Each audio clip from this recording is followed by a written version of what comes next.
Sahabat yang dicintai Allah, alhamdulillah saat ini saya bersama dengan Ustadz Yakub sudah sampai di Madain Saleh. Insya Allah pada kesempatan kali ini saya dan Ustadz Yakub akan mengajak sahabat sekalian untuk berjalan-jalan mengelilingi Madain Saleh dan mencoba untuk mengambil hikmah yang bisa kita petik dari perjalanan kita kali ini. Dan mudah-mudahan hikmah yang kita bisa petik dari Madain Saleh ini mampu menambah keimanan dan ketakwaan kita kepada Allah Subhanahu wa Ta'ala. Ikuti perjalanan kami. Bismillah.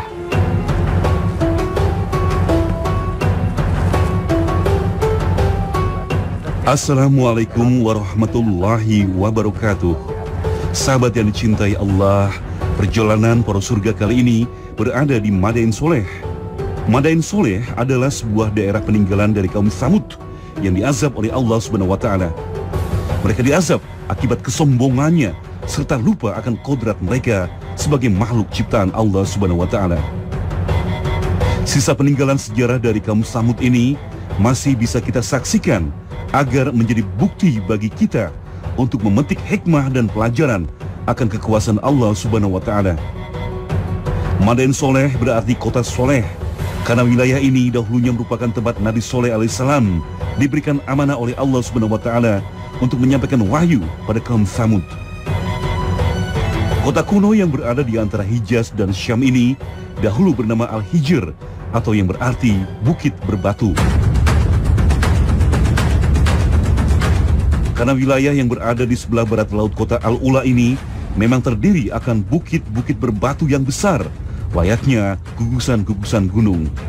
Sahabat yang dicintai Allah, alhamdulillah saat ini saya dengan Ustadz Yakub sedang berada di salah satu bangunan. Namanya apa ini Ustadz? Adiwan. Adiwan ya, Adiwan ya Ustadz ya, Adiwan. Adiwan ini ada di Madain Saleh yang merupakan salah satu juga bangunan yang penting yang ada di Madain Saleh ini ya. Sahabat yang dicintai Allah, saya dan Ustadz Yakub datang ke sini juga bukan untuk menikmati indahnya pemandangan alam di sini, tidak, karena memang Nabi Shallallahu Alaihi Wasallam melarang para sahabatnya untuk bisa menikmati tempat ini.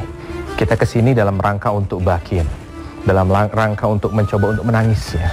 Tetapi menangis bukan menangis sekedar meneteskan air mata saja, tidak, tetapi mencoba untuk melihat kembali ternyata tempat ini pernah menjadi salah satu tanda kebesaran Allah Subhanahu Wa Taala, di mana dulu Allah Subhanahu Wa Taala mengadab satu kaum yang bernama kaum Tsamud dengan berbagai macam kesalahan yang ada pada diri mereka. Dan yang kita takutkan Ustaz, jangan-jangan sifat-sifat kaum Tsamud itu ada pada diri kita gitu. Dan na'udzubillah min daliknya, yang kita takutkan kita justru diadab oleh Allah Subhanahu wa Ta'ala dengan sifat itu. Maka ini yang perlu untuk kita pelajari bersama. Ustaz, ini namanya Diwan ya Ustaz ya? Betul Ustaz. Ini kira-kira fungsinya apa nih Ustaz, kalau bisa dijelaskan ke kita ya Ustaz? Diwan ini merupakan tempat berkumpulnya kaum Tsamud tadi untuk menyembah berhala-berhala mereka. Oh gitu ya. Mereka berkumpul di sini. Jadi mereka berkumpul di sini. Ini tempat kumpul mereka ya mungkin. Lalu mereka meletakkan persembahan di sekitar sini atau mungkin di depan situ ya Ustaz ya. Kalau kita lihat ada altar naik celah gitu ya ke atas ya, ada tangga naik ke atas. Kaum Tsamud ini kaum yang diberikan banyak kebaikan dari Allah Subhanahu wa Ta'ala. Kaum di mana mereka tinggal dulu, tempat ini tempat yang subur, tempat yang kalau bahasa kita mungkin sekarang gemah ripah, loh jinawi ya. Begitu banyak kebaikan yang Allah berikan kepada mereka. Bahkan sampai sekarang pun kita masih lihat ya Ustadz ya, di seputaran sini masih banyak hijau-hijau perkebunan gitu. Di perjalanan kita melihat juga banyak hijau perkebunan. Ditambah lagi dengan pemandangan yang begitu indah ya, bukit merah, hijau, hitam, beraneka warna. Sampai ketika kita melihat aspalnya saja menjadi hijau ya. Betul, karena mata kita disuguhi dengan berbagai macam aneka warna, melihat aspal yang hitam itu jadi seolah hijau gitu. Nah, ini kenikmatan yang Allah berikan kepada kaum Tsamud, tetapi kaum Tsamud mengingkarinya. Kaum Tsamud bukan menyembah Allah Subhanahu wa Ta'ala, tapi justru mereka menyembah berhala. Mungkin saya tidak temukan ya, kita tidak temukan ada berhala khusus gitu di sini Ustaz ya. Tapi mungkin dari bentuk pahatan-pahatannya itu seolah-olah seperti gambar seorang dewa, seorang manusia yang mereka pahat dan mungkin mereka sembah. Termasuk tempat ini, tempat di mana mereka, tadi Ustadz Yakub bilang, mereka memotong sesembahan lalu dipersembahkan kepada dewa mereka. Nah setelah itu Allah Subhanahu wa Ta'ala mengutus Nabi Saleh. Allah Subhanahu wa Ta'ala utus Nabi Saleh dari kalangan mereka, dan Allah Subhanahu wa Ta'ala perintahkan Nabi Saleh untuk mampu mendakwahkan tauhid. Maka kalau kita lihat dalam beberapa cerita tentang Nabi Saleh, Ustaz, di dalam surah An-Naml, di dalam surah Hud, banyak sekali poin-poin yang Allah tekankan agar mereka ini menyembah Allah Subhanahu wa Ta'ala.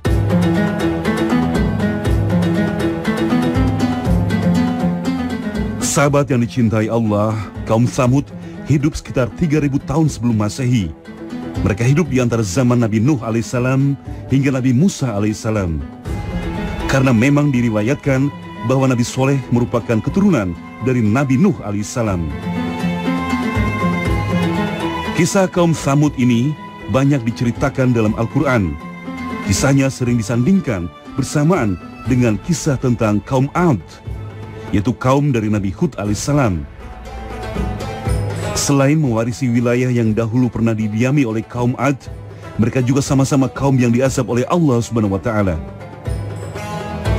Berdasarkan kisah yang diriwayatkan pada cerita Nabi terdahulu serta yang tertuang dalam Al-Quran, kaum Tsamud merupakan satu di antara 3 kaum yang dikenal akan kecerdikan serta kepintaran mereka dalam hal teknologi serta bidang arsitektur atau tata bangunan.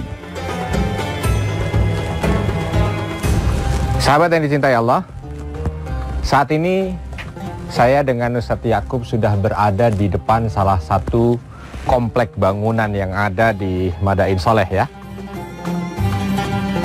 Inilah penampakannya sahabat ya. Jadi kita sedang berada di lokasi Qasrul Bint. Nah, ini namanya Qasrul Bint. Qasrul Bint ini untuk apa, Ustaz? Berkumpulnya apa? Para putri ya, perempuan-perempuan, putri-putri dari keturunan-keturunan bangsawan mungkin ya, ningrat. Ini rumahnya seperti ini. Nah, kondisinya sahabat, ini 1500 sebelum Masehi. Kalau sekarang 2000 berarti kurang lebih sudah 3500 tahun kondisi bangunan ini ya. Dan bisa kita lihat ini, memang beda dengan Petra. Salah satu yang menonjol kalau saya boleh ceritakan, kalau di Petra, satu dia sudah mengenal ukiran lengkung ya. Ini kalau untuk ukuran 3500 tahun yang lalu saya kira sungguh menakjubkan ya. Peradaban yang luar biasa gitu. Nanti kita bisa lihat itu lurus sekali, itu tembok itu lurus. Pahatannya masih lurus sekali, lurus. Ya memang batunya adalah batu-batu yang lunak untuk dipahat. Nah, tapi ini sudah menunjukkan bagaimana kehebatan mereka. Kita masuk ke dalam. Suasana di dalamnya seperti ini. Ini tingginya juga sama dengan pintunya. Dan terasa ya. Oh, saya juga ya mungkin kurang lebih 2 meter seperempat. Ya. Dan tidak terasa panas ya. Jadi adem, sejuk. Dia sudah pintar untuk membuat bagaimana pola bangunan ya. Jadi sirkulasi udara itu masuk dan bisa keluar dengan dingin. Nah, di sini ada kamar-kamar mungkin yang disediakan atau bilik-bilik yang disediakan untuk mereka tinggal, ada 5 bilik ya. Dan tentunya model dalam ruangannya berbeda antara satu dengan yang lain. Ada, nanti kita lihat ada tempat-tempat yang disediakan dengan rak-rak gitu ya. Biasanya kita mungkin untuk perlengkapan, ada juga yang lain. Nah, ini bentuknya seperti dicacah begini ya. Tidak, kalau di depan halus, kenapa ini tidak halus? Mungkin ini adalah motif ya. Jadi motif temboknya karena kala itu kan wallpaper, bahasa kita kan ada wallpapernya ya. Jadi mereka sengaja bikin motif yang seperti ini, yang kala itu memang tidak dikenal cat ya, alami saja dari batu gunung. Saya teringat dengan salah satu firman Allah dalam surah Al-Fajr, Ustaz, berkaitan dengan cerita kaum Tsamud. Wa tsamudal ladzina jabus sakhra bil wad. Allah sampaikan dengan kalimat tegas kaum Tsamud. Kaum Tsamud, bahwa kaum Tsamud itu punya kemampuan jabus sakhra. Dia mampu untuk melubangi gunung bilwad di lembah, dan ini tempatnya lembah ya Ustaz ya. Jadi kekuatannya luar biasa ya. Dia punya keahlian sahabat, dia punya kecerdasan, dia punya kemampuan yang mungkin untuk saat ini mampu membuat orang itu tercengang secara duniawi. Tetapi kenapa ini tidak menjadi sesuatu yang mampu untuk dibanggakan? Karena apa? kemampuan dan kecerdasannya itu tidak diimbangi dengan kecerdasan iman. Maka disampaikan oleh Allah dalam ayat berikutnya, mereka itu taghaw fil bilad, mereka itu sombong orangnya, fa'aktsaru fihal fasad, dan dia itu memperbanyak perbuatan-perbuatan fasad, kerusakan. Kalau kita lihat kalimat fasad di sini, kerusakan apa? Mereka membangun kok, mereka mampu membuat peradaban kok disebut kerusakan? Maka kalau bisa kita simpulkan, kerusakan yang disampaikan oleh Allah di sini adalah kerusakan iman, kerusakan akhlak. Jadi yang bisa kita ambil pelajaran dari sini sahabat, semaju apapun sebuah peradaban, secanggih apapun kemampuan seseorang untuk menciptakan hal-hal yang spektakuler, kalau tidak disertai dengan kecanggihan dan kehebatan iman, maka tidak ada apa-apanya di mata Allah. Dia la yusawi janaha ba'udah. Dunia dan isinya saja itu tidak, di mata Allah tidak ada bandingannya dengan sayap nyamuk, ya, kalau tidak diiringi dengan keimanan. Maka ini pelajaran penting buat saya, buat Ustaz Yakub dan kita semua, bahwa hati-hati dengan orang-orang yang terlalu sombong dengan kecerdasan, terlalu sombong dengan kemampuan dan kehebatannya dalam membuat sesuatu yang spektakuler dalam sebuah peradaban, kalau tidak dibarengi dengan keimanan. Karena ketika dia melakukan hal yang seperti itu, justru itu yang akan mendatangkan azab Allah Subhanahu wa ta'ala.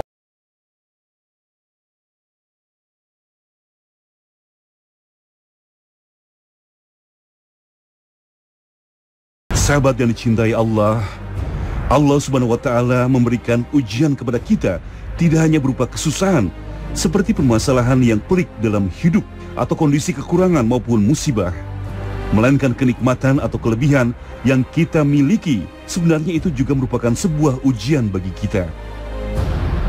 Apakah kita menjadi hambanya yang tetap bersyukur atau menjadi orang yang kufur?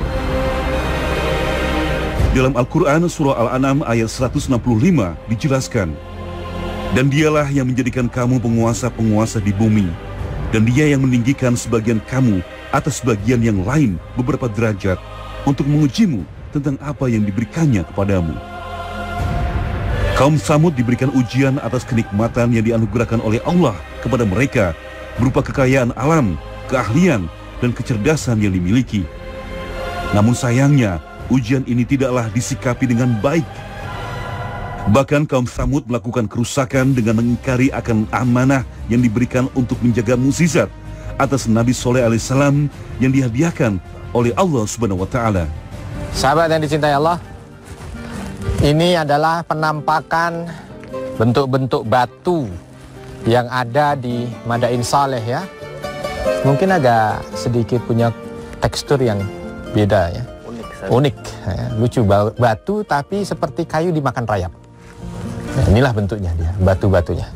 Dan ternyata tanah ini Allah tidak banyak berikan perubahan, atau Allah berikan sisa dari kehidupan kaum soleh agar kita mampu untuk mengambil hikmah.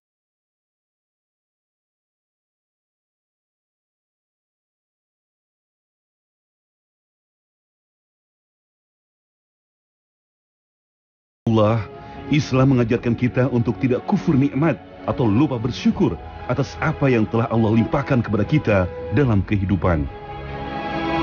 Dalam Al-Quran surah Ibrahim ayat 7, Allah berfirman, sesungguhnya jika kamu bersyukur, pasti kami akan menambah nikmat kepadamu.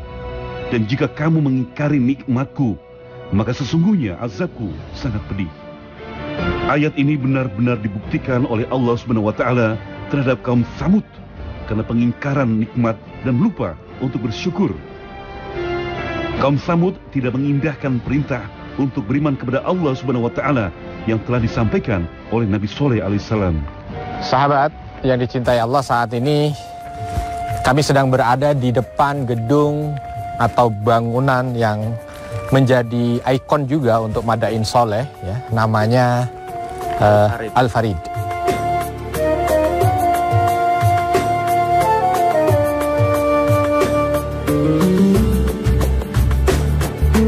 Jadi salah satu sebab dia memiliki nama Al-Farid itu karena dia memiliki tekstur yang agak sedikit berbeda. Ternyata itu menjadi hina, bahkan bukan hanya sekedar hina, ya. Pembangkangan mereka terhadap Allah, ketika mereka menyekutukan Allah, menjadikan tandingan bagi Allah gitu ya, mereka mempersembahkan sesembahan, menyembah berhala, ternyata itu yang menjadi pangkal keburukan kehidupan mereka. Maka Allah sampaikan bagaimana itu Ustaz dalam surah Al-Fajr juga lanjutannya. Allah Subhanahu wa taala katakan wasabba alaihim rabbuka sauta azab. Allah limpahkan kepada mereka itu berbagai macam azab. Hati-hati sahabat. Kita belajar dari tempat ini, dan ini yang menjadi inti, bahwa ternyata pengingkaran seseorang kepada Rabb Subhanahu wa taala ketika mereka kufur terhadap apa yang sudah disampaikan dari Allah Subhanahu wa taala, merusak keimanannya dengan kemaksiatan yang ada pada mereka, dan ternyata ini yang menjadikan mereka mendapatkan berbagai macam adab. Adab yang diberikan oleh Allah Subhanahu wa taala kepada kaum Tsamud ini adalah petir. Petir itu membunuh mereka semua yang ada di sini. Tidak cukup itu, mereka digoncangkan sehingga semua bangunan mereka ini hancur dan mereka terkubur dari hasil kecerdasan yang mereka miliki.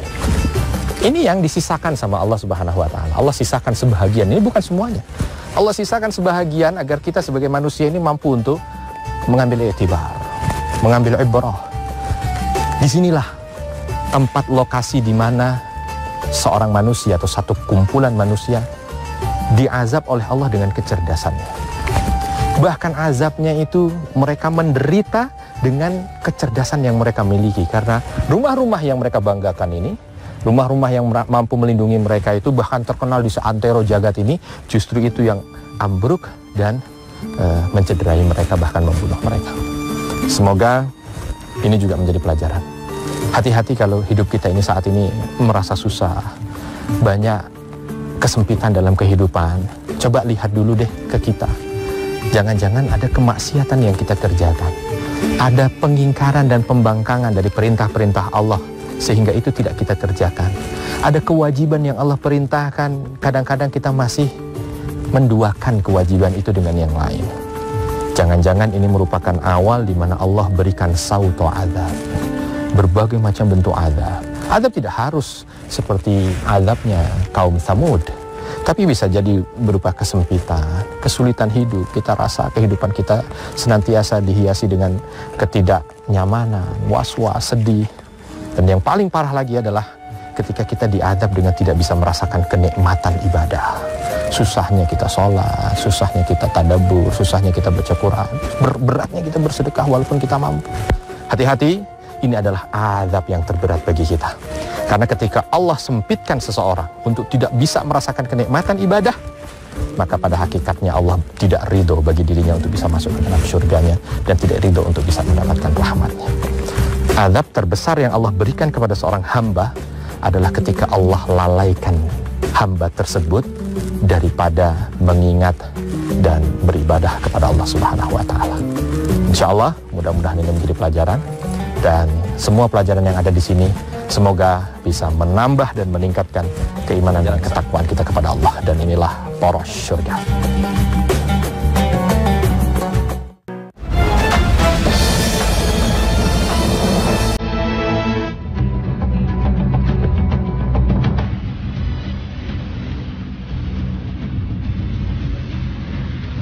Sahabat yang dicintai Allah, dari lokasi yang pernah diazab oleh Allah Subhanahu wa taala, kita bersama-sama menggali banyak pelajaran. Kita diingatkan kembali untuk tidak kufur dan selalu beriman kepada Allah Subhanahu wa taala. Azab Allah bisa datang kapan saja. Semoga tayangan ini menyadarkan kita untuk senantiasa menghiasi hari-hari dengan ibadah, sepenuh hati mencari keridhaan Allah hingga waktu yang diberikan untuk kita habis dan harus kembali ke hariban ilahi. Amin. Amin ya rabbal alamin. Wabillahi taufik wal hidayah. Wassalamualaikum warahmatullahi wabarakatuh.